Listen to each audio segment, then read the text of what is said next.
Hi guys, you're welcome back to my channel. My name is Stella. If you're just coming across my video for the first time, you're highly welcome. Kindly subscribe to the channel and welcome to the family. All right, so today we're going to be making this lovely gown. Okay, and here are the materials that we're going to be working with. So we'll be making use of this African print Ankara. Okay, it's 6 yards, and we'll be making use of this cord lace. All right, we'll use this for the yoke and the sleeve, and we'll be lining this because the fabric is a bit light. All right, so we'll make use of this matching zip, thread, and bias tape. Now we're going to be drafting the pattern for this gown. Here's the block. I simply divided the widest part of her body, which is the bust, into two. Now let's label. So this is the back and here is the front. Okay, let's proceed to mark the neckline.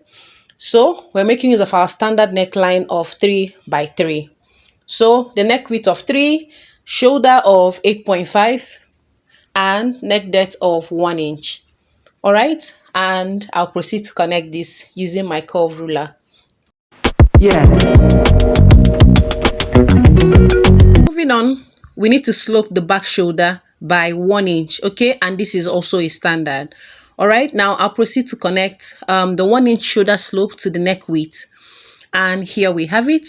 Let's move over to the front block. So on the front, we're also going to be making use of our standard neckline. Now we'll make use of neck depth of 3 inches, neck width of 3 inches, and her shoulder measurement is 17. So 17 inches divided by 2 will give us 8.5 inches. I'll go ahead and make a mark at 8.5. Now we're sloping the front with 1.5 inches, and this is also a standard. Now I'll proceed to connect all these marks and we'll proceed.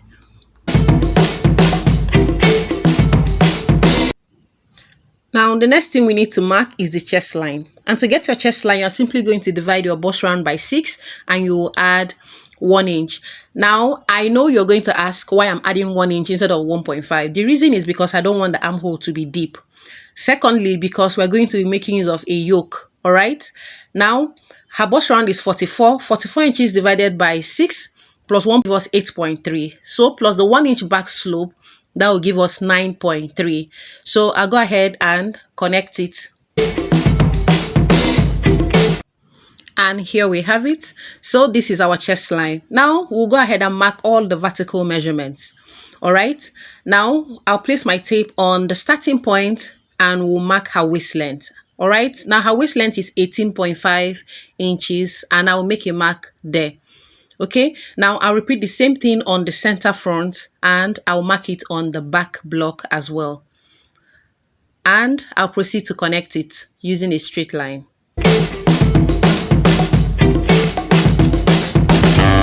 Now let's proceed to label all our lines. So this is the chest line and here is the waist line. All right, the same thing applies to the back. So let's proceed to mark the full length of the gown. Now the full length we're working with is 58.5 inches. All right, now I have my tape placed on the starting point and I'll go ahead and make a mark at 58.5 inches. Now you need this gown to be on the floor. Okay, so I make a mark at 58.5 inches. We're also adding 2 inches hemming allowance. All right, now I've gone ahead to mark this and I cut it out. So the length of the pattern paper is the full length of the gown plus 2 inches hemming allowance. Now for this particular style, you don't need the hip length. Okay, let's continue. Now on the chest line, I'll go ahead and mark half of her shoulder measurement. Remember, we're working with a shoulder measurement of 17, so half of that is 8.5. Now I'll come in with my ruler and we're going to connect. Kindly pay attention to the placement of my ruler. Okay, so I placed it on half of her shoulder measurement that we already marked on the starting point. Okay, that's the only way you get a straight line. I needed to clarify this so that it doesn't look as if I'm just placing the ruler randomly. So this is how I placed it. Now we don't actually make use of this line, so I'll go ahead and use a broken line to connect it, and here we have it. All right, so we're going to repeat the same thing on the back chest line. So I just marked half of her shoulder measurement, which is 8.5, and I'll proceed to connect it also using a broken line. Like I said, we don't make use of this line. Now let's proceed to mark her round measurements. We're starting with the bust round and her bust round is 44. 44 inches divided by 4 will give us 11. Now you mark your bust round on your chest line. All right, I'll go ahead and make a mark on the chest line. Yeah. Moving over to her waist. Now her waist round is 38, and 38 inches divided by 4 will give us 9.5. So I'll go ahead and make a mark at 9.5 on her waistline. Now, if you noticed, you see that I'm only making use of her actual measurements. We will add the allowances much later. Okay, now I'll proceed to connect her bust round measurements and her waist. Yeah. And here we have it. We have that connected. Now let's move over to the back. So on the back, before you mark anything on the back, you will need to tighten the center back line. Okay, and to tighten, we'll be making use of 0.75. Now, this is not a constant. It entirely depends on how deep your back is, okay? But on average, 0.75 will work for most people. So I'll go ahead and connect the 0.75 back tightening to her neckline depth. And here we have it. Now, you need to extend this tightening to the hip length. All right, so from her waistline, I'll go ahead and make a mark at 7 inches. Okay, so I want to extend the back tightening to 7 inches just so that we are sure of eliminating every form of back bulge. All right, and this is it. I have extended the back tightening to the 7 inches mark. Now let's proceed to mark the round measurements. So her bust round is 44, and 44 inches divided by 4 will give us 11. Now I have my tape placed on the back tightening and not on the center back. So I'll go ahead and make a mark at 11 inches. Now moving over to her waist round divided by 4 will give us 9.5. I also have my tape placed on this 0.75 back tightening that we did, okay, and not on the center back. All right, now I'll go ahead and connect the measurements. Okay, and here we have it. Now the pattern paper is not enough. All right, so this is the reason why we have not added our sewing allowances yet. So I'll go ahead now and separate these two patterns so that we will continue with our markings. All right, I have them separated now. So I'll go ahead and add extra pattern paper by the side so that we can add all our allowances and extend the measurement to the hem. Here we have it. I have the extra pattern paper attached to the back. Okay, now I simply extended all our horizontal lines. All right, now let's go ahead and mark our armhole curve or the arm side. And to do that for the back, you simply need to get the midpoint, okay, of the line, and you go inwards by 0.5 inch. It's still the same process. So using a straight line, I'll connect to the 0.5 inch that we have there. Now I'll come in with my curve ruler, and I'd like us to pay attention to the armhole curve. Okay, so you can see that it's an even curve. Okay, the curve continues. Now let's go ahead and add our allowances. So on the chest line, we're adding 1 inch ease and we're adding 1 inch sewing allowance. So we have a total of 2 inches added to this. Now we're doing the same thing on the waistline as well. We added 1 inch ease and 1 inch sewing allowance. Now I'll proceed to connect these. Yeah. Okay, here we have it. So let's move over to the hem. Now for your hem, you need to pay attention to the width of your fabric. Now I'm working with an Ankara fabric of 45 inches in width. Okay, so I would like to make use of 20 inches as her actual width. Okay, now we're also adding our 2 inches, which is 1 inch ease and 1 inch hemming allowance, making it a total of 22 inches. So you need to measure the width of the fabric that you're working with, all right, before you begin. Now let's go ahead and connect from the waist to the hem. Now you need a long ruler to do this.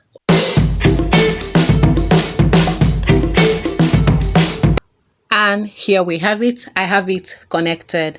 All right. Now we're not going to leave the hem of the gown this way. Okay, we need to shape the hem of the gown, and to do that you will first need to measure the entire width of the hem. Remember, our width is 22 inches, which includes our sewing allowance. All right, Now you need to get the midpoint of the hem, okay, which is 11 inches. Now from the side, I just came up by 1.5 inches.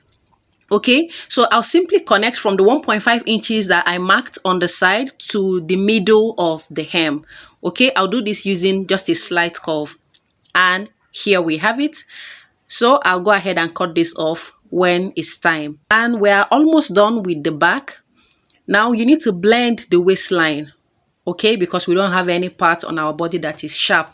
Now let's move over to the neckline. So the desired neckline that I want, the width is 3.75 inches. So I'll make a mark at 3.75 inches and the depth of the back is 2 inches.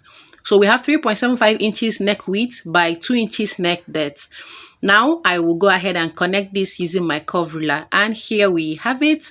The final thing we're doing on the back is to go ahead and add my sewing allowance. So I'll add 1/2 inch all around. I'll add 1/2 inch sewing allowance to the neckline, to the shoulder, and to the arm side or the armhole. Okay. Now let's go ahead and label the pattern before we cut. So this is the side back and here is the center back. This is it. I'll go ahead and add my allowances. Okay. And I'll cut out. So this is it. I have added the allowances like I explained. 1/2 inch all round. The neckline, shoulder, arm side, okay? Now we'll proceed to cut this out. Yeah.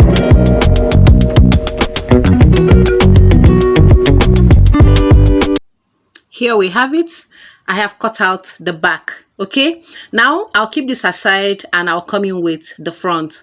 All right, so here's the front. I also went ahead to attach the extra pattern paper by the side and I connected. All right, so the width of the hem is also 22 inches, same thing that we did on the back. I also sloped the side by 1.5 inches. All right, now let's go ahead and alter the neckline.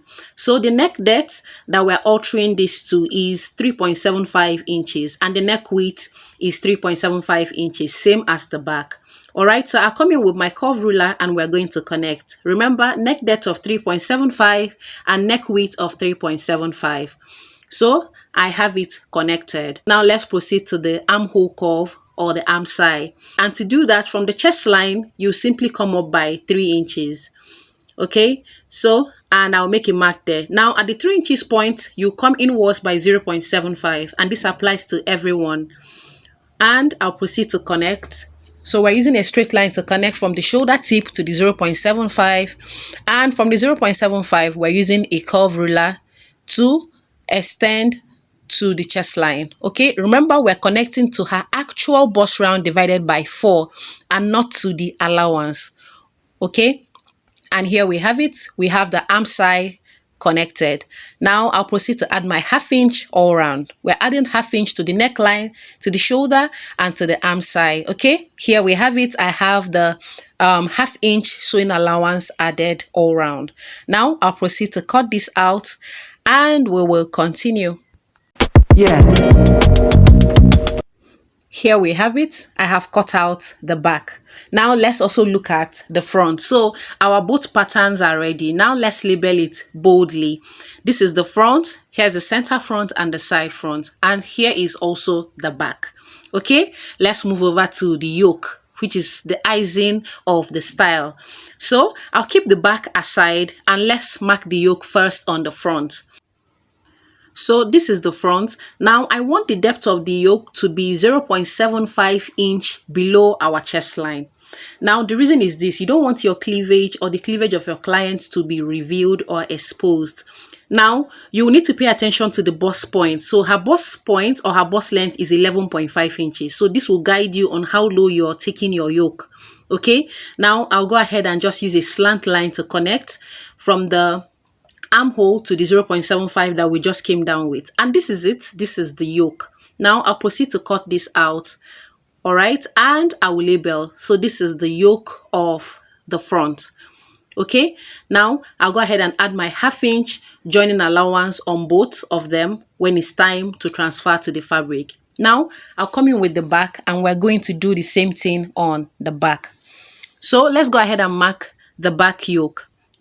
Now for the back yoke, I want it to be straight. So we're simply cutting the chest line. But you can slant yours if that's what you want, but I simply want the back yoke to be straight. So I'll proceed to cut the back yoke out. yeah, Here we have it. Now I'll also go ahead and label this as the back yoke.